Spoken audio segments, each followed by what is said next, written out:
Okay, so here we go. Continuing our study of the Law of One. We'll be covering session 23 today. And before we get into the reading, I just want to take a moment and set a little container for our study and open it with gratitude for Ra, and also for gratitude for Don and Carla and Jim, and also for the new generation of the LL group who continue to carry this work forward and steward it as kind of a spiritual home base for many spiritual seekers. And I'm grateful to be able to study this together, and grateful for all the elements and entities who've contributed to us being together in this moment in this way. So I give my thanks, and big shout out to Ra. Thank you, thank you.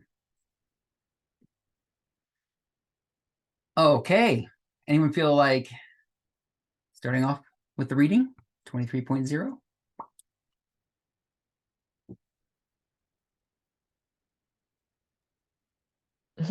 I can't. It's too cute, man. Session 23, February 11th, 1981. 23.0. Ra. I am Ra. I greet you in the love and the light of the infinite creator. We communicate now. Questioner.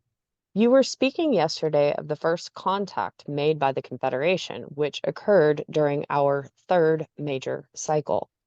You stated that you appeared in the skies over Egypt at the same time approximately aid was first given to Atlantis.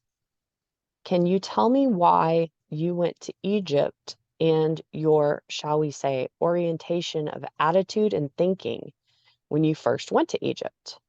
Ra, I am Ra. At the time of which you speak, there were those who chose to worship the hawk-headed sun god, which you know as vibrational sound complex Horus. This vibrational sound complex has taken other vibrational sound complexes, the object of worship being the sun disk represented in some distortion. We were drawn to spend some time, as you would call it, scanning the peoples for a serious interest amounting to a seeking with which we might help without infringement. We found that at that time, the social complex was quite self-contradictory in its so-called religious beliefs, and, therefore, there was not an appropriate calling for our vibration. Thus, at that time, which you know of as approximately 18,000 of your years in your past, we departed without taking action. Questioner, you stated yesterday that you appeared in the skies over Egypt at that time. Were the Egyptian entities able to see you in their skies? I am Ra. This is correct. Questioner, what did they see? How did this affect their attitudes? I am Ra. They saw what you would speak of as crystal-powered, bell-shaped craft. This did not affect them due to their firm conviction that many wondrous things occurred as a normal part of a world, as you would call it, in which many, many deities had powerful control over supernatural events. Questioner, did you have a reason for being visible to them rather than invisible? I am Ra. This is correct. Questioner, can you tell me your reason for being visible to them? I am Ra. We allowed visibility because it did not make any difference. Questioner, I see. Then at this time, did you not contact them? Can you tell me answer the same questions I just asked with respect to your next attempt to contact the Egyptians? I am Ra. The next attempt was prolonged. It occurred over a period of time. The nexus or center of our efforts was a decision upon our parts that there was a significant calling to attempt to walk among your peoples as brothers. We laid this plan before the Council of Saturn, offering ourselves as service-oriented wanderers of the type which land directly upon the inner planes without incarnative processes. Thus, we emerged or materialized in physical chemical complexes, representing as closely as possible our natures. This effort being to appear as brothers and spend a limited amount of time as teachers of the Law of One, for there was an ever stronger interest in the sun body, and this vibrates in concordance with our particular distortions. We discovered that for each word we could utter, there were 30 impressions we gave by our very being, which confused those entities we had come to serve. After a short period, we removed ourselves from these entities and spent much time attempting to understand how best to serve those whom we had offered ourselves in love light. The ones who were in contact with that geographical entity, which you know of as Atlantis, had conceived of the potentials for healing by use of the pyramid-shaped entities. In considering this and making adjustments for the differences in the distortion complexes of the two geographical cultures, as you would call them, we went before the council again, offering this plan to the council as an aid to the healing and the longevity of those in the area you know of as Egypt. In this way, we hoped to facilitate the learning process, as well as offering philosophy articulating the Law of One. Again, the council approved. Approximately 11,000 of your years ago, we entered, by thought form, we correct this instrument. We sometimes have difficulty due to low vitality. Approximately 8,500 years ago, having considered these concepts carefully, we returned, never having left in thought, to the thought form areas of your vibrational planetary complex, and considered for some of your years, as you measure time, how to appropriately build these structures. The first, the Great Pyramid, was formed approximately 6,000 of your years ago. Then, in sequence, after this, performing by thought of the building or architecture of the Great Pyramid, using the more, shall we say, local or earthly material rather than thought form material to build other pyramidical structures. This continued for approximately 1,500 of your years. Meanwhile, the information concerning initiation and healing by crystal was being given. The one known as Akhenaten was able to perceive this information without significant distortion and, for a time, moved, shall we say, heaven and earth in order to invoke the Law of One and to order the priesthood of these structures in accordance with the distortions of initiation and true compassionate healing. This was not to be long-lasting, as this entity's physical dissolution from your third density physical plane, as we have said before, our teachings became quickly perverted, our structures returning once again to the use of so-called royal, or those with distortions towards power. Great. Thanks, Nia. There's a lot.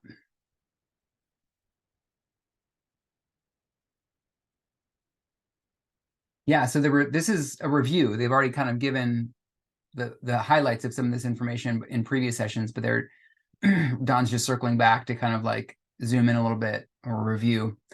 So yeah, what do y'all think of any of this, or anything come up or questions about Ra's visit to Egypt? Is it clear? Does it feel clear what they're saying? I have a question. Yeah. Where was it? They said one of the visits, they land on the inner planes without incarnative processes. So that means they're not like birthed, but then they merged, materialized in physical chemical complexes. That's just so they went the inner planes of space time. No, sorry, time space. Correct. So they enter time space. Yep. But then they're emerging, materialized in space time. So does that mean like they landed in time space and then just popped out in space time? I think so. I mean, I think it's very similar to the building of the pyramid, the miraculous building of the pyramid. But in this case, they miraculously built themselves bodies to occupy and walk around in. I see. And I think they say they landed in time space because they don't, they're not native to Earth. They don't occupy, they're not occupying Earth's inner planes. It seems to me that at this point in their evolution, they're hanging out with the sun. Like if they do have a physical location, it's in the sun. And so they're probably in the sun's, inner planes or outer. I'm not sure. High sixth density, I don't know. I don't really know the metaphysics, but it seems like they quote unquote landed in Earth's inner planes, which sort of just means they sort of transferred the locus of their consciousness into Earth's, energy fields in time space, and then emerged, and then miraculously manifest bodies for themselves to then project their consciousness into and then walk among us. Yeah, I'm wondering, I guess what I'm wondering is why that inner plane step is necessary if they're going to end up in the outer planes anyways. Why don't they just directly pop out in the outer planes? Why do they need to first go into the inner planes? Anyways, it's very minor. Very like mechanistic, mechanical question, but like if the end goal is to like pop out in space-time and like help out in space-time, why do they need to land on the inner planes? But I don't know. I mean, I sort of think it's really helpful that they say that they actually break it down that way and say that was a step in their coming to Earth. Kind of gives us a clue about how it works. Like, it seems to me that it's necessary. Like if they're going to come and they want to occupy a position in space-time, they want to walk among us in physical reality. And they don't want to just land. They don't want to like take their craft and come here and then land. They want to like start on the surface of the Earth and just, for whatever reason, begin their presence in that way. They have to come into the inner planes first of Earth. It's like I think it refers to, I think it's kind of like giving us a clue into what they call the hierarchical geometry of reality. Like I think it's the hierarchy of the inner planes and how how the whole tree of mind works. They have to kind of like show up on the inner planes first if they want to be on Earth outer planes. They have to come to the inner planes first. I think that's the way I take it. Yeah, that makes a lot of sense. It makes me wonder if we're going to have those powers when we're as evolved as they are. To just be formless, but then to miraculously build form and walk around on other planets. Yeah, that would be so cool. I mean, I can't see why not. It seems like I mean, to me, it seems definitely where we're going, where we're heading. Earth, humanity. Yeah, then Ross feel like... Go ahead. No, I was just gonna say, Ross said they can think themselves anywhere in the universe because they know it's all like one, but they don't bother with anything outside the Milky Way, Andromeda, because it's too weird. Something like that. Yep. Too weird for them. Right. Nia? I was just gonna say that I feel like it's inevitable, like that. I'm constantly thinking about how there's a line of trillions of souls desperately wanting to incarnate here. And one of the main reasons is over there, time doesn't exist as we know it here. We get such an amazing opportunity being this incarnated and having this much catalyst, where over there I keep getting snippets from what Ross says around billions of years to get the growth opportunity. There's no desire, there's no catalyst to push for growth over there, and time is just ever existing.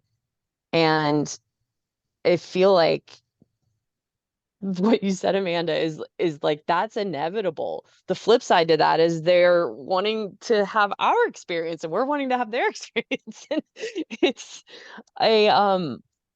it's a catch-22.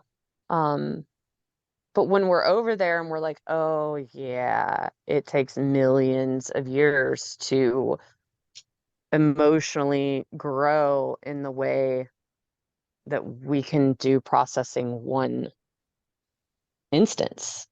It's amazing. Yeah. It just leaves me in such a space of gratitude for, like, the flip side of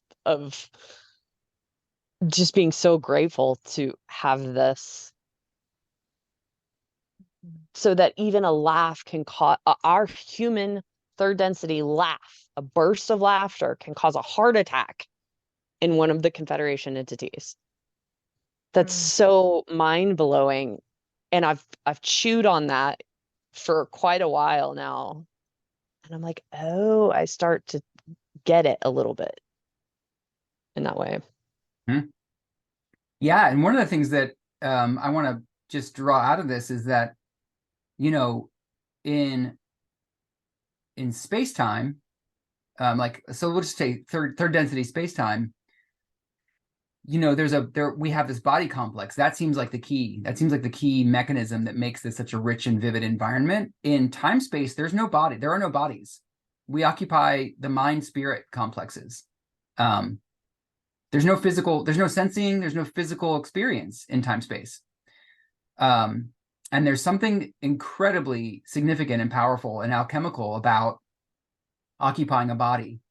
And it's just like you were saying, Nia, and pointing to, of like, you know, Ra says that the amount of work that can be done in one incarnation in third density space-time because of the conditions is like so much. It's so tremendously like concentrated. It, like you said, it would take it, you know, you can get millions of years work, literally millions of years worth of work done in a body in third density behind the veil, you know, versus your home density, versus like sixth density, let's say. And the body is key. You know, the body, there's no body in time space third density. There's no the physical bodies that exist in fourth density seem to go from early fourth density. We have bodies, chemical complexes, but by the end of fourth density, they're basically turning into light at that point. Fifth density bodies are light bodies. And then sixth density bodies, I guess, are still light bodies, but maybe even more subtle. I'm not sure. But the bodies get less and less physical. They get less and less chemical, and more blended with like the cosmic reality, I think. So having an individualized body in third density space-time behind a veil creates tremendously unique and powerful opportunities for spiritual growth. So that's cool. Thanks, bodies.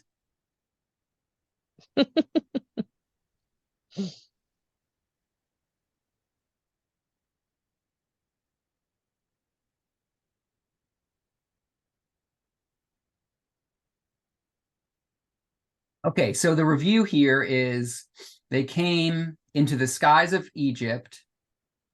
And this is while there was a civilization going on in Atlantis. So this is 18,000 years ago. They come into the skies. They don't bother cloaking themselves because they realize that the entities at that time are it's so normalized that there's miracles everywhere that they don't think it'll be an infringement of free will to have to like cloak themselves. So they appear in the skies, and they determine that there's too much inconsistency from group, like basically from subculture to subculture within the social complex to land and walk among the people. There's too much, what do they say? There's confusion within the societal complex. They're not united. They're not unified in their seeking the law of one. So they don't land, they leave. And then they come back. So is that like that disunity? Would that be similar to what we see today? Would what be similar? I didn't catch it. Like the disunity, like the confusion, Oh yeah. Like- I think that's exactly right.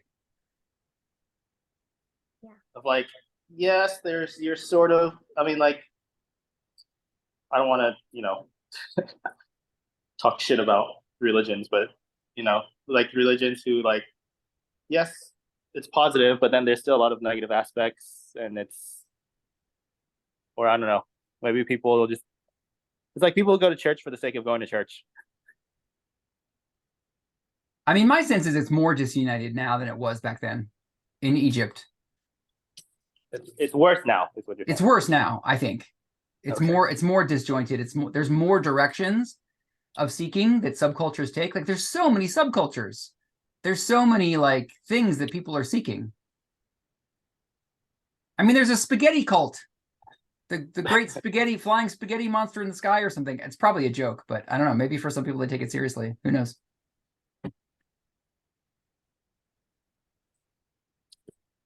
Yeah, I just think about all the teenagers out there and like their own little subcultures and the things that they find online and unite around and stuff. And it's like listening to them talk sometimes. I'm like, it's almost like they're speaking a foreign language. There's a lot of variety of what people are interested in and spend a lot of their time thinking about and talking about. Yeah, that's right. Yeah. So at the end of the day, it was they just couldn't find enough people who are focused on their message. Yep. So that's almost like it's almost like the raw channeling that Carla did, where like they couldn't find anyone until these three people, or not, well, that group was focused. So they basically did the same thing back then. They couldn't find anything. Yeah. Well, and also my theory is that they sent them. They like Carla and Don and Jim went as volunteer wanderers to hopefully wake up to their mission, find each other, create harmony, and then be available to be the channels to channel themselves. Like they're of Ra. Yeah. And that probably wasn't the first time they tried that. Like Ra's been trying to get on the line ever since to help undo some of the harm that was done by their, the naivete of their project. And I imagine they sent wanderers in the past to try to be channels to channel them, but it just, it's thick down here, and a lot of wanderers don't wake up to the mission. They don't, they don't get hip to what they're actually meant to do. It's easy to get lost in it, apparently, I think. And the Pharaoh was a wanderer too, right? Yeah. Akhenaten. Yep. That's right. Yeah, so 18,000 years ago they come, and then about 10,000 years later they come again, 8,500 years ago. And at that point, it seemed like there was an even stronger interest in the sun disk and in the ideas of the law of one.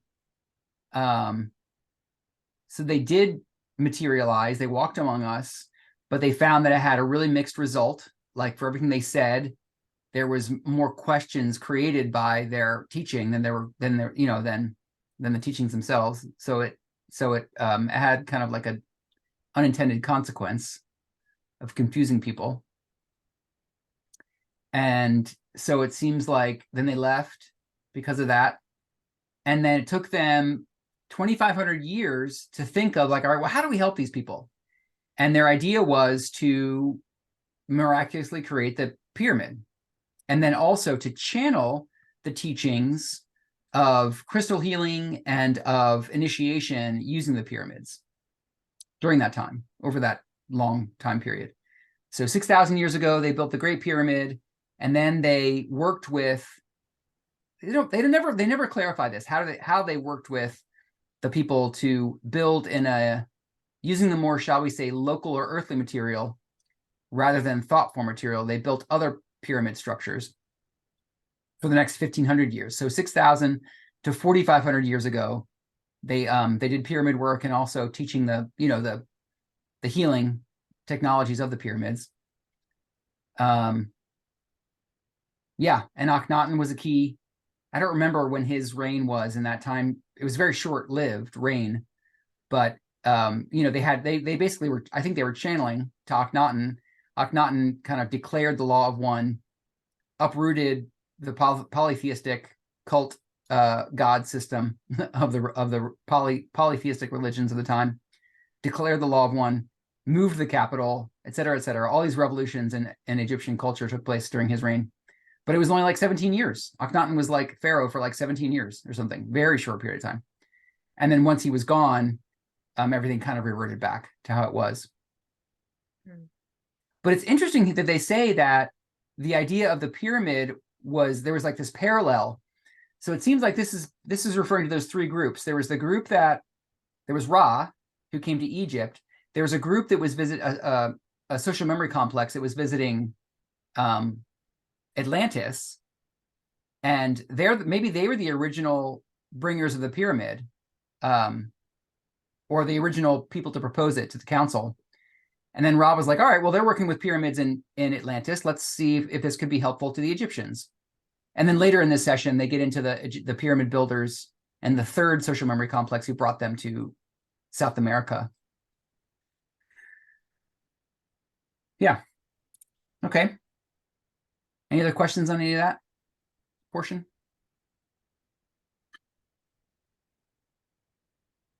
Okay. So I'm going to read a couple from 23:7. Questioner, when you spoke of pyramid healing, I assume that the primary healing was for the mind. Is this correct? I am Ra. This is partially correct. The healing, if it is to be effectuated, must be a funneling without significant distortion of the in-streamings through the spiritual complex into the tree of mind. There are parts of this mind which block energies flowing to the body complex. In each case, in each entity, the blockage may well differ. First, however, it is necessary to activate the sense of the spiritual channel or shuttle. Then, whether the blockage is from spiritual to mental, or from mental to physical, or whether it may simply be a random or purely physical trauma, healing may then be carried out. So actually, I'm just going to stop there because I think it goes on to a different topic. So yeah, so healing, pyramid healing. So we were discussing Atlantis last session and the specifics around the crystals being used for power beyond what it was initially gifted for healing. Trying to remember the exact phrasing, but it was that in essence. They used it for power gain as opposed to keeping it strictly for healing. And so the conversation went, well, were they using it for healing of other selves? And that's why it was allowed to be, why they were allowed to be given that knowledge and technology of the crystal technology. I forget how that went, but pyramids were involved in that too. And so Right. I'm trying to recall, this was only last week, but You had like universities, people yes. were like studying there. Yes, Something thank you, about Sean. the people starting to get involved in government. Yep. And everything went to shit there. Very well summed up, yes. And so my thinking on this, because Raw kind of is a little sparse in their description around this, I feel like they haven't said this is they wish to not repeat the same mistakes by gifting us with knowledge that is not truly helpful for understanding the law of one. So that gets into the power grab and the distortion of the royal toward power, and perverting the message of the law of one was that the pyramids were initially initiatory healers for healers. Yep. That just there's a lot of connection there, and I'm having a hard time with my verbiage around weaving those threads together, but that's definitely in the same vein and obviously very important. And I feel like Ra is also dancing around the subject while still answering it. Yeah. Yeah, I mean, it makes sense, Nia, because the complexity of the topics are, so the pyramids, the purpose of the pyramids, what if you read the whole law of one, like you get that it's a multi-dimensional technology. Like the pyramids have a variety of layers of purpose. Like there's personal healing that can take place, but there's also a whole social initiation system that takes place within them. And they also affect the planetary grid itself. And those are just the three major, purposes. And there's probably other purposes too. So the pyramids is a multi-dimensional technology. And so are crystals. Crystal healing and crystal technology seem to have an incredibly diverse way they can be used. In the very first question in this session, they talk about when they came into the skies, the craft that they were within were crystal powered, so they can also be a power source for UFOs, as well as a means to focus healing energy, as well as probably lots of other things too, because I think the Atlanteans had figured out how to make life forms using crystal technology. So the crystal technology is also multidimensional and has a variety of applications. So putting those two things together, it's not monolithic. It's not simple to understand. But I wanted to zoom in on this particular discussion, or this particular description that Ra gives. They say, so Don's question is healing of the mind, basically, is all healing of the mind. And Ra's like, that's partially correct. They say, I'll just read it again. The healing must be a funneling without significant distortion of the in-streamings through the spiritual complex into the tree of mind. And then they say there's basically blockage that takes place in the mind, the tree of mind, so that the energies won't flow properly. And those blockages could be addressed using the crystal or the pyramid healing. First, however, it is necessary to activate the sense of the spiritual channel or shuttle. So yeah, I'm just curious if any of you can translate that or have a sense of what that looks like or means. I have one quick addition. Mm-hmm.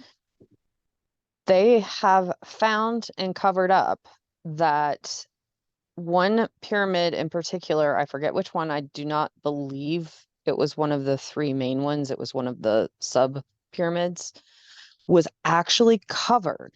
The tunnels and everything were covered in thick sheets of quartz crystal. They were rectangular in shape, and I want to say about 3 to 4 inches thick. And they literally lined the floor, walls, and ceilings. And that would be something that looters would quickly want to take advantage of. And one of the pyramids that had been protected with the sands of time, per se, were bulldozed out, put into a pile outside the entrance, and then covered with dirt. So this particular pyramid, you're walking up the path and you see these mounds of dirt. and out of it are sticking out corners of rectangular crystal things. If you picture that covering on all the walls and all the passages of all the pyramids, that takes what Ra says here to the next level in my mind. Right. Yeah, totally. Yeah, they're blended. I mean, they're part of the same system. The pyramid healing teachings and initiation system and the crystal healing teachings, they cross over. And I think you're absolutely right. I didn't know about that specifically, but we do know that there was casing stones around the 3 major pyramids of Giza that are now gone. And those were, those were different than the stone that we see now. So they have a different quality. And Rod does say that the stones they chose to build the pyramids out of had a very specific purpose. It wasn't, it wasn't just random. There was a crystalline there was something about the crystalline structure, and there was also something about the different stones used in different portions of the pyramid that had energetic qualities that produced the instrument that is the pyramid as a unified whole. So yeah, totally. They are connected. I totally think they're connected. Going back to your earlier question, so this is implying that so in oneness there's no sickness, right? Because like you're perfect, I guess. But then with separation, there comes the distortions. Is this implying that like it's in the mind that these blockages? I'm expecting these blockages are things like mistrust is a form of blockage that prevents energy from flowing, and there are all sorts of variations of that, which then manifest in the physical and manifest as physical issues. So if those mental issues are cleared, then as if it were a miracle, you could just immediately heal the physical. Yeah, I think so. That the right interpretation? I think so. Yeah. Is there such thing as a spiritual blockage, a spiritual distortion, or are they all in the mind? No, there's blockages at each of the 3 levels of mind, body, and spirit. Ra has talked about spiritual pain and spiritual distortion. So I do think there's spiritual blockage also.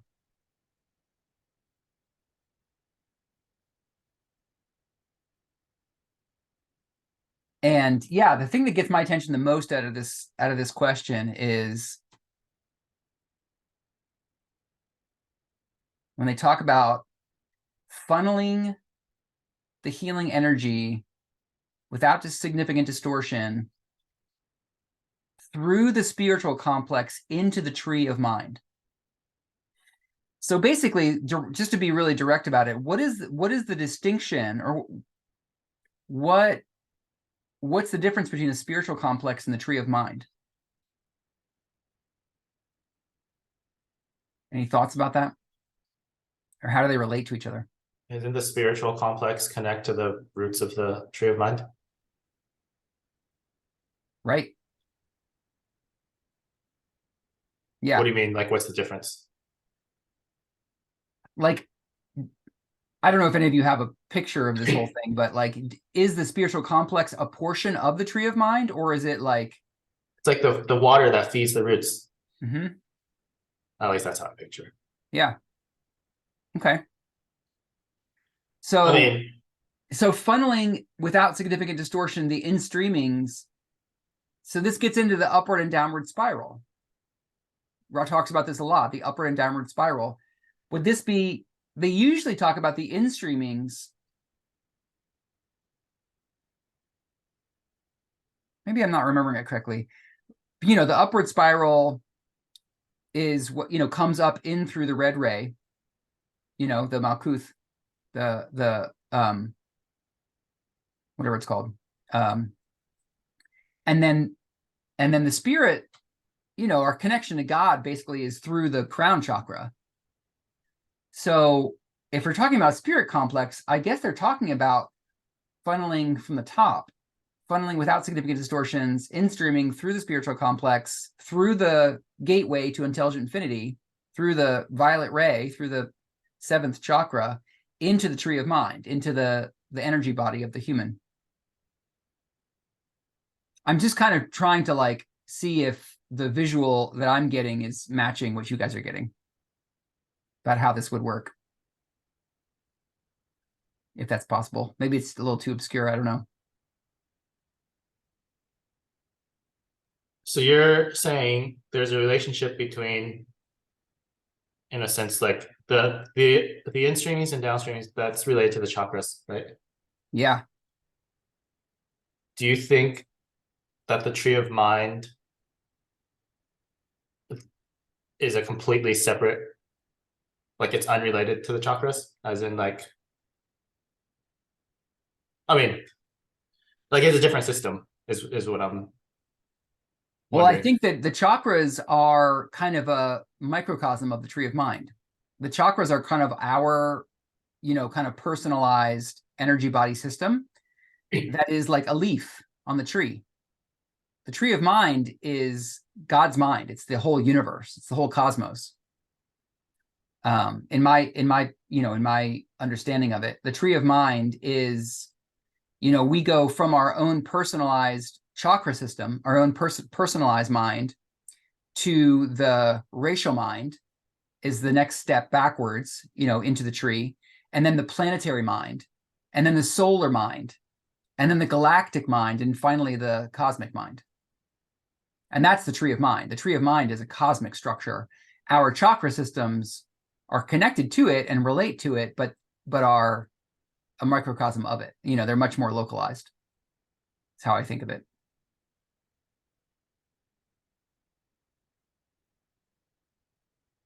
Do we each have a tree of mind, or do we all share a tree of mind? We're all part of the one tree, the one mind of God. Yeah.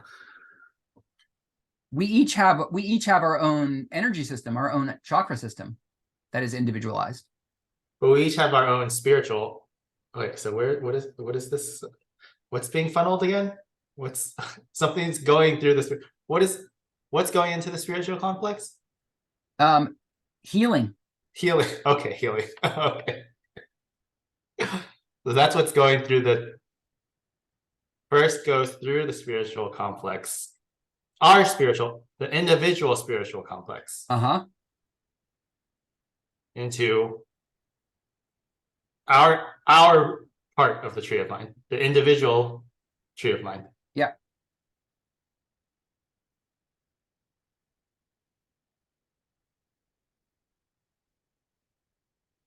And how does that relate to the chakras? Is what you're asking. Yeah. I'm just trying to like collectively chip away at this and see if we can crack open what they're saying here and really make sense of it. And I have my own visualization of all this, but I'm just trying to. But like with the so there are blockages at every level, potential blockages at every level of the chakras, right? So it doesn't seem to make sense for it to like come necessarily from the top, does it? Well, I think that's what's unique about this little portion here. The question is about pyramid healing. And if you guys recall, I don't remember, I don't know how much you all recall this, but the king's and queen's chamber in the pyramid structure have very specific energetic effects. They affect our chakra system. They affect our energy bodies in very specific ways. And those effects make it possible to bypass the kind of standard configuration that kind of protects us from the world, protects us from change. Right, it opens your energy center so that the healer can work with the person to clear up blockages. But that doesn't necessarily mean the energy is coming from the top or the bottom, right? As in, like, I know you're visualizing like it coming down from the crown. Like, doesn't necessarily have to come. Does it have to come from a direction? Yeah, I don't know.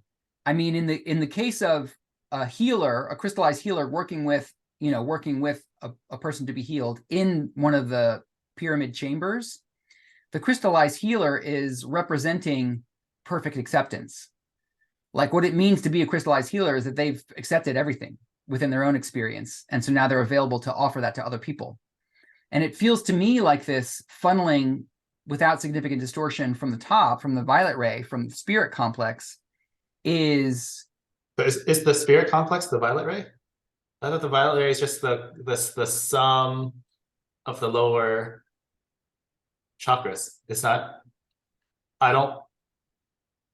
didn't interpret the violet ray as the spirit complex. Yeah, I don't mean to make a one-to-one, like the violet ray is the spirit complex, but I do think that the spirit complex is more closely associated with it's our connection to the creator. It's the shuttle to intelligent infinity, yeah, to the source, which I think happens through the gateway to intelligent infinity, which is the seventh chakra, is the gateway. Wait.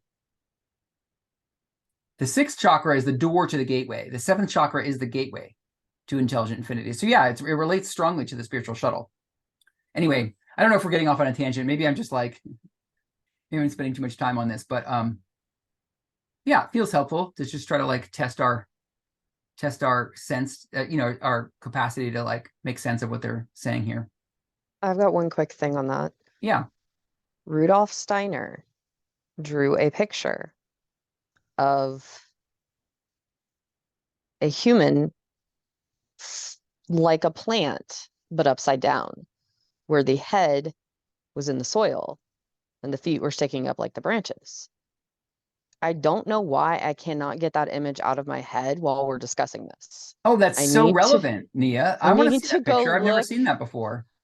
Well, it's interesting because I was really geeking out on Rudolf Steiner stuff, especially I was looking at Waldorf schools while my little one was in a Waldorf school. Yeah. So I felt it pertinent to explore the foundings of that. And honestly, I was digging a lot of his work. And then I came across the idea that it was channeled, and I went, crap, I have to dismiss every single thing I just heard, which I can laugh about now in hindsight, because here I am paying very close attention to a channeling. At the time, I was not able to receive any information that I felt was channeled. It was an automatic dismissal for me. However, now I need to go back and remove that filter or lens of judgment around that. And I want to find that again. I feel there's a connection there. I don't know. We're talking about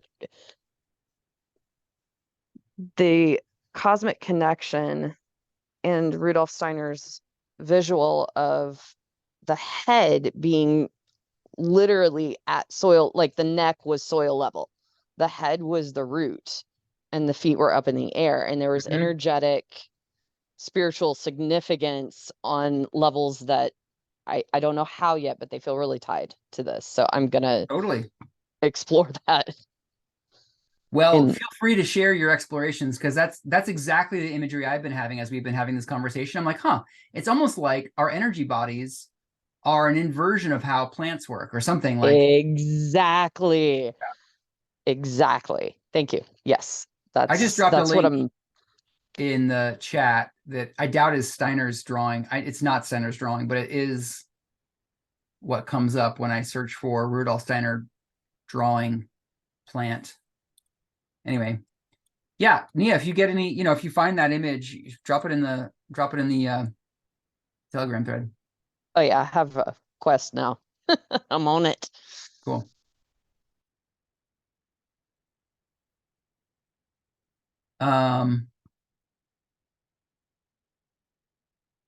Okay, well, I can let that go. Unless there's any other comments on that. I feel like I've maybe I'm getting too obsessed with that particular question, but it interests me. So hopefully that was useful. That little conversation was useful. Okay, let's move on. 23.8. Who can read next? I can read. Questioner, when you started building the pyramid at Giza using thought, were you at that time in contact with incarnate Egyptians and they observed this building. I'm Ra. At that time, we were not in close contact with incarnate entities upon your plane. We were responding to a general calling of sufficient energy in that particular location to merit action. We sent thoughts to all who were seeking our information. The appearance of the pyramids was a matter of tremendous surprise. However, it was carefully designed to coincide with the incarnation of one known as a great architect. This entity was later made into a deity, in part due to this occurrence. Questioner, what name did they give this deity? I am Ra. This deity had the sound vibration complex Imhotep. Questioner, thank you. Then, as an overall success, what can you tell me about the relative success of the pyramid in any way at all? I understand that it was the pyramids for the purpose of, were basically unsuccessful in that they didn't produce the rise in consciousness that you'd hope for, but there must have been some successes. Can you tell me of that? I'm Ra. We ask you to remember that we are of the brothers and sisters of sorrow. When one has been rescued from that sorrow to a vision of the one creator, then there is no concept of failure. Our difficulty lay in the honor responsibility of correcting the distortions of the law of one which occurred during our attempts to aid these entities. The distortions are seen as responsibilities rather than failures. The few who were inspired to seek our only reason for the attempt. Thus, we would perhaps be in the position of paradox in that as one sought an illumination, we were what you call successful, and as others became more sorrowful and confused, we were failures. These are your terms. We persist in seeking the earth. Questioner, you probably can't answer this question, but I will ask it now since we are in the area that I think this occurred in. I feel this somewhat of a duty of mine to ask this question because Henry Puharich will be visiting me later this month. Was this entity involved in any of these times of which you have just spoken? I am Ra. You are quite correct in your assumption that we can speak in no way concerning the entity, Henry. If you will consider this entity's distortions with regard to what you call proof, you will understand, grasp our predicament. Questioner, I had assumed before I had asked the question that that would be the answer. I only asked it for his benefit because he would have wished for me to. Can you tell me what happened to Akhenaten after his physical death? I am Ra. This entity was then put through the series of healing and review incarnational experience, which is appropriate for third density experience. This entity had been somewhat in the distortions of power, ameliorated by the great devotion to the law of one. Thus, this entity thus resolved to enter a series of incarnations in which it had no distortions toward power. Questioner. Let's pause there.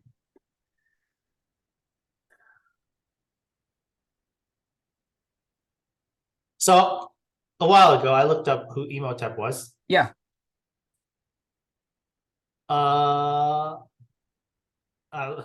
This was why I was so confused about like all of the timelines, because like I was like, oh, okay, who's Imhotep? Imhotep is, at least according to human history, associated with not the, like literally you Google Imhotep and like this little about thing pops up and it says known for being the architect, there it is, being the architect of Dozier Step Pyramid. And it says nothing about the Great Pyramid, which is why I got so confused about like all the timelines and like what came first and what. Maybe our history is just screwed up. That's Well, I mean, it's my impression that especially the timeline of Egypt is heavily, well, it's heavily contested. There's a lot of, there's a lot of disagreement about how old the pyramid is, how old the, what's it called? The line-headed thing. Oh, the Sphinx, etc. So I imagine that's, it's not, whatever may be the standard scholarly understanding of the timeline may or may not be accurate, and wherever they place Imhotep may or may not be accurate either. But it seems like Imhotep was born when the Great Pyramid of Giza was miraculously created. So he wouldn't have been associated with its construction necessarily. It just would have I don't know why they chose to do it that way, or if it was a part of their plan. but maybe it sort of like heralded that he was going to be a great architect, and he went on and built the stepped pyramid of Dozer or whatever. But I mean, if he was born when it was created miraculously with tremendous surprise, he wouldn't have been credited as its architect, right? Because he was just born. I see. I did not interpret that that when he said with the incarnation of the one. I see. That's so I thought that just meant like while he was alive. Yeah, and maybe I'm misunderstanding. However, it was carefully designed to coincide with the incarnation of one known as a great architect. Yeah, who knows? Maybe I took that to mean like Imhotep came in and was born like right around the time when the pyramid showed up, and it was like, somehow that was gonna. I don't know why they would want to have it associated with his birth or his lifetime or whatever. I don't know. Maybe that was an attempt to protect free will. Like, so people can say, see, it's not aliens, it was Imhotep who was actually a person who was a great architect. Yeah. Totally. Yeah, that makes sense. The line where they say the appearance of the pyramid was a matter of tremendous surprise. Can you imagine? Can you imagine being being an ancient Egyptian and just like living your life in the Nile or whatever? And all of a sudden, one morning you wake up and there's a massive stone pyramid and it wasn't there yesterday? Like, what? Yeah. Surprise. Question. Yeah. So this is the geographical region that was formerly Atlantis. Is that what Ra said earlier? No. I didn't. Egypt, okay. Egypt and Atlantis are quite separate places. I mean, Ron never says specifically where Atlantis was, but Atlantis sunk under the oceans. Where is Atlantis? So that once again, highly contested, but it seems to me like it was in the Atlantic Ocean. Yeah, that makes sense. And I think the most powerful historic record that I know of that we have of references to Atlantis came from ancient Greece and Plato. Plato wrote about Atlantis. And modern scholars write it off as though he was no, he was just using it as as a device for teaching. He didn't mean it literally. But I think he literally meant it. I think he knew about it. Like the Greek mystery schools were directly on the heels of the Egyptian mystery schools. And I think that he had access to, knowledge that's since become even more hard to get a hold of or whatever. Yeah, Plato said that it was a 1,000 years, a 1,000 years worth of oral folklore that he put on paper. So in his own words, it was already 1,000 years worth old information. Right. And about the scholars and their contesting timelines, it's interesting to note that they say the step pyramid was the first one, as in an attempt. Then there was the bent pyramid that was supposedly the second attempt, and yada, yada, yada. So, as common educational purposes would say. And when you go there, they make you watch a video that is their explanation of timeline, because a massive percentage of the visitors are going for metaphysical purposes. There are speakers that are showing up there and not necessarily scholarly in the sense that our educational systems teach. And they make you watch a mandatory video with their timeline, which is a little suspicious to begin with, I think. Right. Yeah. One, a lot of people they're seekers, and I think a lot of people who visit and are called to visit were also alive then and participated in one way or another in that culture, you know, and are reincarnated. I had a friend there, not there, I have a friend that said somebody walked up to her and was like, I think I was in Atlantis. It's amazing, isn't it? And she looked at her and she goes, yeah, like millions of us were, not a big deal. Of course you were. Millions of us were. And we're continuing our scientific path of learning. So yeah, makes perfect sense. Big deal. Yeah. Yeah, I think when Atlantis sunk, there was a migration of remnants of that culture that went to Egypt. But there was already a culture, an early, you know, civilization taking place in Egypt while Atlantis was waning. Like in the end period of Atlantis, you know, there was Egyptian culture. They were parallel, they were simultaneous for a time. So yeah, two distinct regions, I think, to my understanding.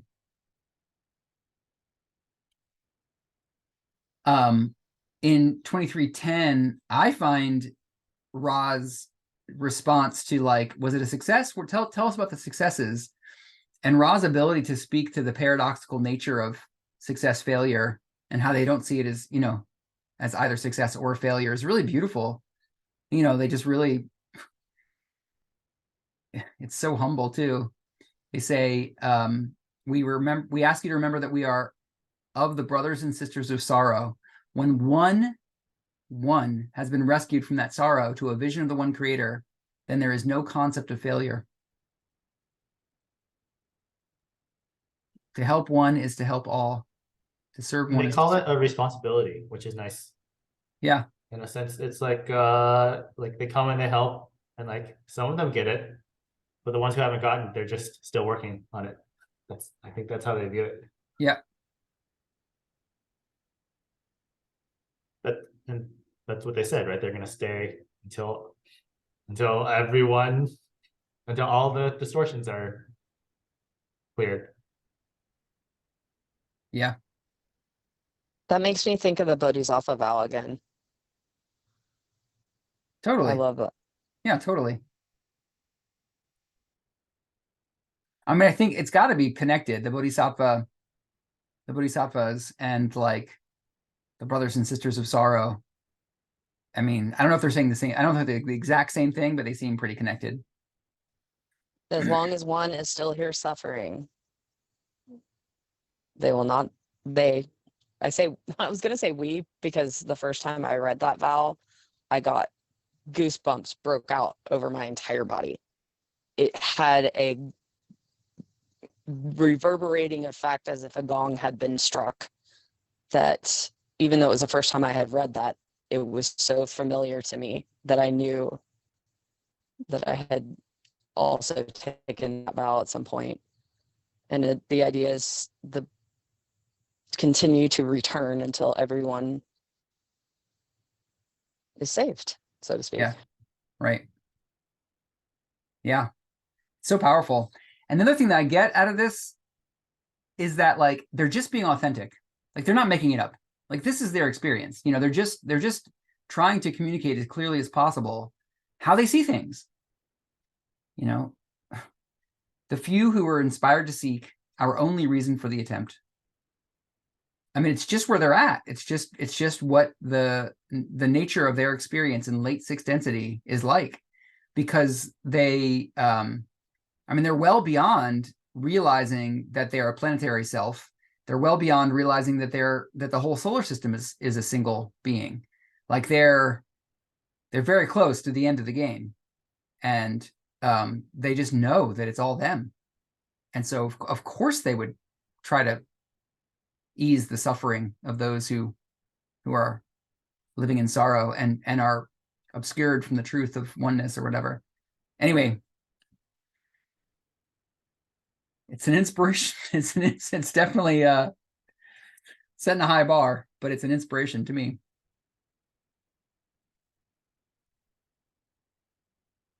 I mean, so many people, I'll speak for myself, but I think so many people on Earth, like, you know, people who want to make a positive impact get all caught up in like, it's got to be a big impact. Got to like, if I'm going to do it, I've got to like build an empire out of my impact or something. And they're like, no, to help one is good enough for us. Okay. We persist in seeking to serve. Thank you, Ra. Okay, and then there's Puharich. No, we can't tell you about Puharich. And Akhenaten seems like Akhenaten, after he died, went to the standard healing and lifetime review process, and then designed his next incarnations to not seek power, because it's a very powerful position he was in that lifetime. He wielded tremendous, almost godlike power among the Egyptians. And so this entity thus resolved to enter a series of incarnations in which it had no distortions towards power. That seems so relaxing. That seems so like, just be anonymous, just be a goat herder somewhere or something very simple.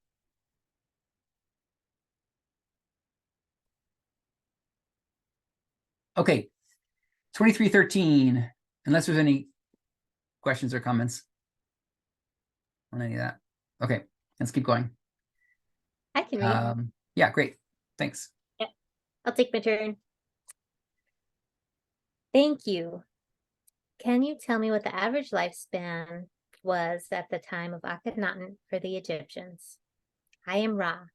The average lifespan of those people was approximately 35 to 50 of your years. There was much what you would call disease of a physical complex nature. Questioner, can you tell me of the reasons for the disease? I think I already know, but I think it might be good for the book to state this at this time. I am Ra. This is, as we have mentioned before, not particularly informative with regard to the Law of One.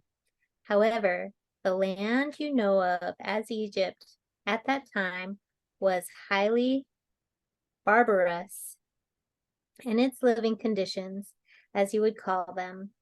The river, which you call the Nile, was allowed to flood and to recede, thus providing the fertile grounds for the breeding of diseases which may be carried by insects. Also, the preparation of foodstuffs allowed diseases to form. Also, there was difficulty in many cases with sources of water, and water which was taken caused disease due to the organisms therein. Questioner, I was really questioning more about the basic cause of the disease rather than the mechanism of its transmission. I was going back to the root or thought which created the possibility of this disease. Could you shortly tell me if I am correct in assuming that the general reduction of thought over the long time on the planet with respect to an understanding of the Law of One created a condition in which this, what we call disease, could develop? Is this correct? I am Ra. This is correct and perceptive. You, as questioner, begin now to penetrate the outer teachings. The root cause of this particular society was not so much a bellicose action, although there were, shall we say, tendencies, but rather the formation of a money system and a very active trading and development of those tendencies toward greed and power. Thus, the enslaving of entities by other entities and the misapprehension of the creator within each entity. Questioner, thank you. Now I understand. If I am correct, that a South American contact was also made. Can you tell me of the approximately the same question I asked about your contact with respect to the attitude or about the contact and its ramifications and the plan for the contact, and why the people were contacted in South America. I am Ra. This will be the final full question of this session. The entities who walked among those in your South American continent were called by a similar desire upon the part of the entities therein to learn of the manifestations of the sun. They worshipped the source of light and life. Thus, these entities were visited by light beings not unlike ourselves. Instructions were given, and they were more accepted and less distorted than ours. The entities themselves began to construct a series of underground and hidden cities, including pyramid structures. These pyramids were somewhat at variance from the design we had promulgated. However, the original ideas were the same, with the addition of desire or intention of creating places of meditation and rest, a feeling of the presence of the one creator. These pyramids, then, being for all people, not only initiates and those to be healed. They left this density when it was discovered that their plans were solidly in motion and, in fact, had been recorded. During the next approximately 3,500 years, these plans became, though somewhat distorted, in a state of near completion in many aspects. Therefore, as is the case in all breakings of the quarantine, the entity who was helping the South American entities along the South American ways you call, in part, the Amazon River, went before the Council of Saturn to request a second attempt to correct in person the distortions which had occurred in their plans.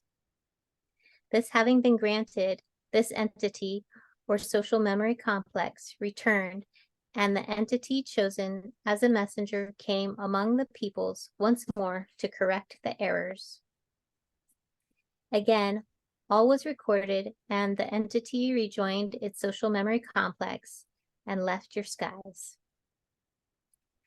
As in our experience, the teachings were, for the most part, greatly and grossly perverted to the extent, in later times, of actual human sacrifice rather than healing of humans. Thus, this social memory complex is also given the honor duty of remaining until those distortions are worked out of the distortion complexes of your peoples. May we ask if there are any more questions of a brief nature before we close? Questioner: the only questions I have: is there anything we can do to make the instrument more comfortable? And since you stated that she seems to be low on energy, is it possible at all to have another session later today? I am Ra. All is well with alignments. However, this instrument would benefit from rest from the trance state for this binaural period. Questioner: thank you. Ra, is there any other brief question? Questioner: this is a dumb question, but there was a movie called Battle Beyond the Stars. I don't know if you are familiar with it or not. I guess you are. It seemed to have what you're telling us included in the script. Is this correct? Do you know anything about it? I am Ra. This particular creation of your entities had some distortions of the law of one and its scenario upon your physical plane. This is correct. I am Ra. I leave this instrument now. I leave each of you in the love and the light of the one infinite creator. Go forth, therefore, rejoicing in the power and the peace of the one creator. Adonai. Thank you.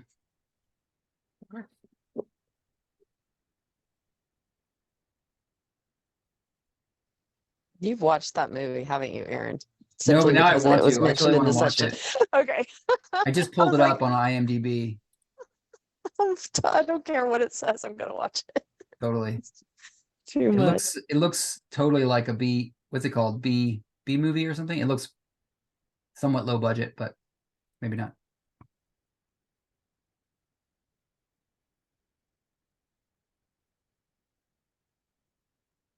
Can anybody summarize what was going on in South America? There were, it sounds like there were pyramids, and these pyramids were not just for the royals, but they were just healing and restful places for all the peoples. Well, I think in both Egypt and in South America, when the pyramid technology was first transferred or given, originally they were for the people, and they were being used by the people in a more sort of democratic way or compassionate way. And it wasn't until later that they got sort of taken into a more control-based system. But the part that's unique, that like you just said, that in South America the pyramids had an additional function that Ra's pyramids didn't necessarily have, which was meditation and rest. And so therefore, it seems like those pyramids could be used by anybody, whereas even when Ra's pyramids were being used by the people, they still would have only been the people who were in the initiatory path, or to be healed by the initiates who had already been initiated. So that's interesting. And they said that they were, I can't find it, that they were almost complete in their recordings, but then they were distorted, even though they were, where does it say that? Well, there's two distinct things. They were almost complete in the the entity, the social memory complex, had a plan, gave the teachings of how to carry out that plan, and the plan was almost completed. And then I forget what else you said, but the other piece is somewhat distinct from that. The recording. Yeah, that's interesting. The social memory complex that brought the teachings left this density when it was discovered that their plans were solidly in motion and, in fact, had been recorded. So their plans had been recorded. That's interesting. I wonder what that record is. That's what I'm very curious, because I feel like that's important, and I personally want to exhaust that branch now because of this. Yeah. Well, good luck. I mean, I'm just saying, like, the recordings of those contacts, I think, are tremendously controlled. Like, I think that the archetypical mind and the tarot, the original images that were on they were drawn or engraved somewhere in Egypt that were, the priests drew, are a similar recording. I mean, again, it's different than this context, but the recordings of those contacts, I imagine, are heavily controlled at this point. I think it'd be hard to find clear information about that. They have some leftover oral teachings that they can point towards places in these pyramids or along these walls that were not necessarily attached to the pyramids. And the shamans point and say, we don't go to that corner, because that corner, I paraphrase, is a portal. That's where the light beings come out and where they go back in. And we avoid that corner because of that energy. And it's highly respected. They can walk around and point to a vortex there, and there, some of which are portals, some of which are specifically vortexes. And you can see steps that are extremely large, like 1.5 feet for a step. And then you see these small steps that are like our sized. So there's typical human sized steps. And then literally parallel to them, touching them, are clearly steps for larger, taller beings. And the reason I bring all this up is that they have still oral teachings passed down from that time, carefully guarded by the shamans. I have not heard of the tunnels underneath, though. I've watched a fair amount of some of the more modern ones of people really literally digging and figuratively digging for capital T truths around all of that and trying to piece those things together. And like, it's great that a lot of them are like, here's the evidence. Here's what we can show you on video. We're not telling you what to think about this. We just really want you to see that this is here. And so I respect a lot of them for the fact that they're not drawing their own conclusions around that. They're allowing you to draw your own. And now I'm racking my brain, but I cannot think of a single one that mentioned an underground tunnel unless it was specifically linked to some of the larger pyramids down there. Yeah. Well, apparently that's also, that actually is known fairly commonly, that there's a series of underground tunnels under the Giza system as well. So it would make sense that that was a part of the, for whatever reason, that was a part of the plan or the technology that was being brought by the Confederation entities included. And didn't Ross say also that that was where Bigfoot was residing in underground tunnels, hiding? Yeah, that like was one of them. caves, like not the pyramids though. Not the pyramids, but just the fact that there's underground tunnels that we apparently have no knowledge of. Still, again, it's an interesting link. Yeah. Right.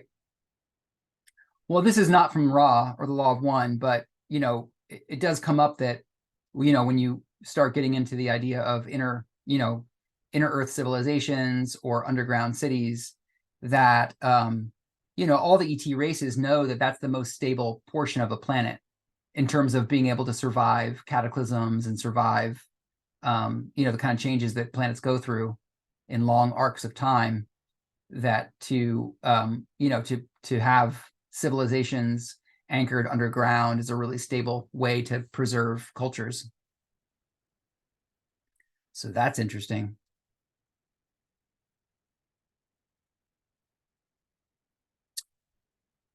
Do you all know of the Quetzalcoatl, the god Quetzalcoatl in the Mayan? I think it's the Mayan tradition. The winged serpent. Yeah, the winged serpent.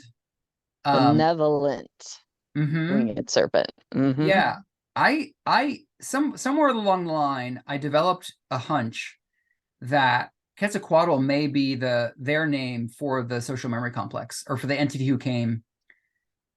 So the second time in South America, when they wanted to like come back and revise the errors, it sounds like they sent an envoy, or maybe just a single entity, who then, once they had done the correction, left again.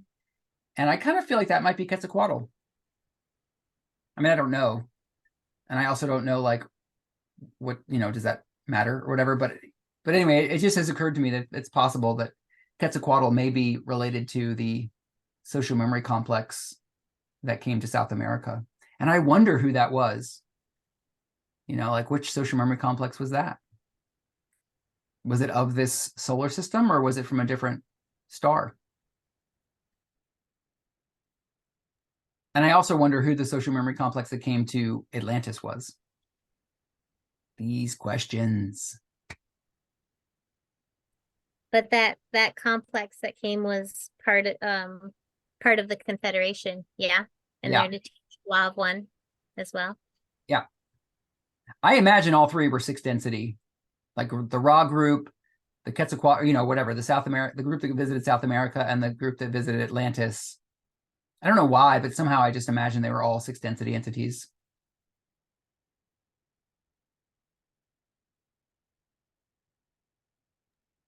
Was there only one group that visited the Atlanteans, or was it? I forget. What did Ross say about the group that visited the Atlanteans? They said that there was 3 social memory complexes, 3 Confederation groups, and each went to a different geographic area. Ra went to Egypt. One group, they say one group went to Atlantis, and the third group went to South America. That's how I remember it. Which of course doesn't mean that there were other Confederation entities maybe in other ways getting involved with Atlantis, but in terms of like coming and landing and bringing pyramid technology and crystal healing technology, it seems like it was a single social memory complex. That's my understanding.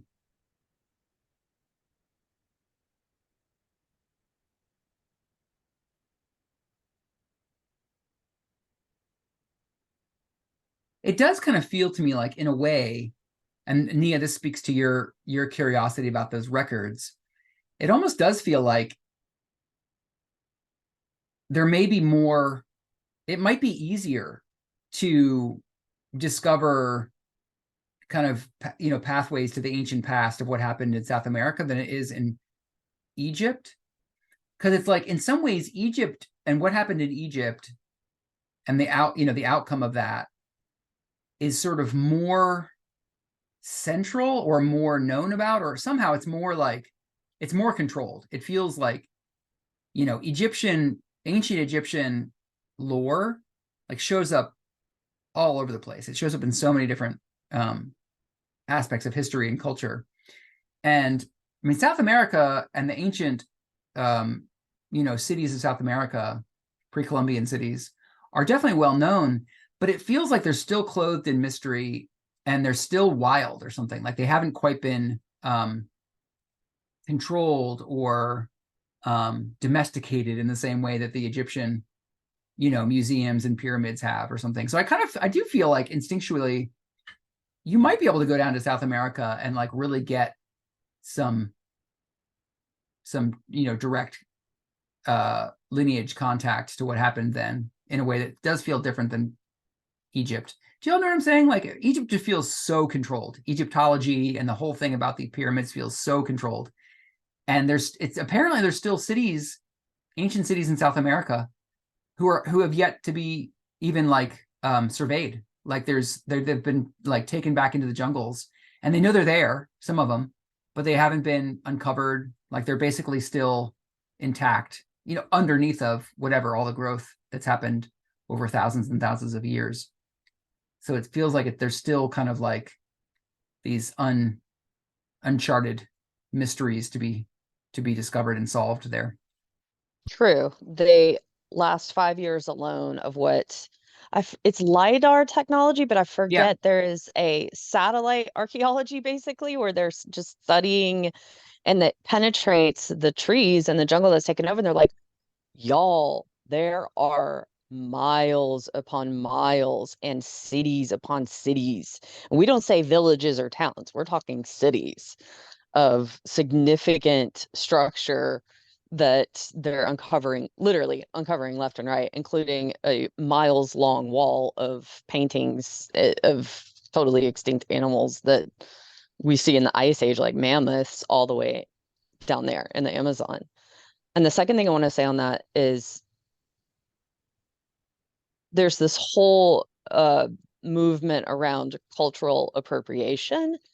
And I feel very split on this. While there's a part of me that completely understands what they're talking about, there's a part of me that says, specifically with the Peruvian shamans, they themselves, the Peruvian shamans, have said our ancestors went and fled for their lives and for the sake of being wisdom keepers high into the mountains that they were not in before that. However, they got a message in, I want to say, the 1950s that says or maybe it was 50 years ago, forgive me, but the number 50 is on there.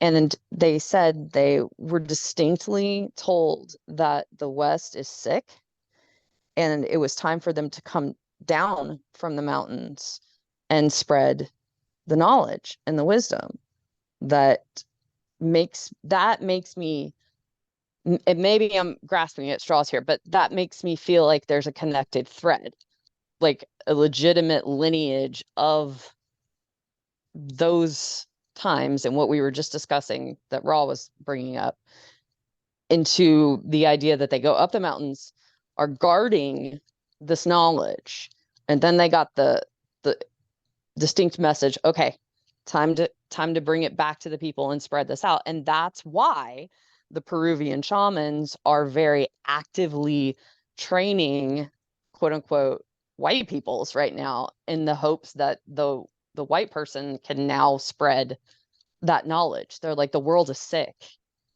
and we need this to not be guarded anymore. We need it now more than ever. And so I feel, maybe I'm stretching here, but it feels to me that those are very, very connected. Yeah, I totally can imagine that being connected. Yep. Yeah, it reminds me of just the idea that, that knowledge could be the thing that, is a tipping point. I mean, I think it is certainly related, but it's like going back to Ra's comments about being a part of the brothers and sisters of sorrow, and what they say about impacting the trajectory of a soul's evolution. It reminds me of a different session. They say the greatest service one can give is their own love of the creator. Something like that. I might be paraphrasing a bit, but it feels like the biggest impact we can have on people is how we're living, like how we're making contact with whatever it is that is the truth that we've been able to contact, and the quality of our hearts. And of course, I'm not saying that knowledge and information isn't key too, but it feels like in the final stages of harvest, really the most powerful transmission that I think we can give is like, our own interpretation of the quality of our being in a way, rather than like handing someone a book of the law of one or something. It's this really powerful knowledge, but and it, I think it does. I definitely do think that people coming into contact with the information in this material can be a big awakener. But there's something about when Ra shares, like, the greatest service we can do is our own love of the creator, and like, what we've kind of internalized about that relationship with source is like the most powerful, metaphysically the most powerful thing that we can do. Anyway. Any other final thoughts? What you just said is the reason I stuck around. You and BJ and Chess and several others in the group you exude just being in your, I remember I literally said this to someone. I was like, I have to do this. Even though I'm still struggling with the idea of something being channeled, I have to follow this, because if nothing else, these people feel good to be around.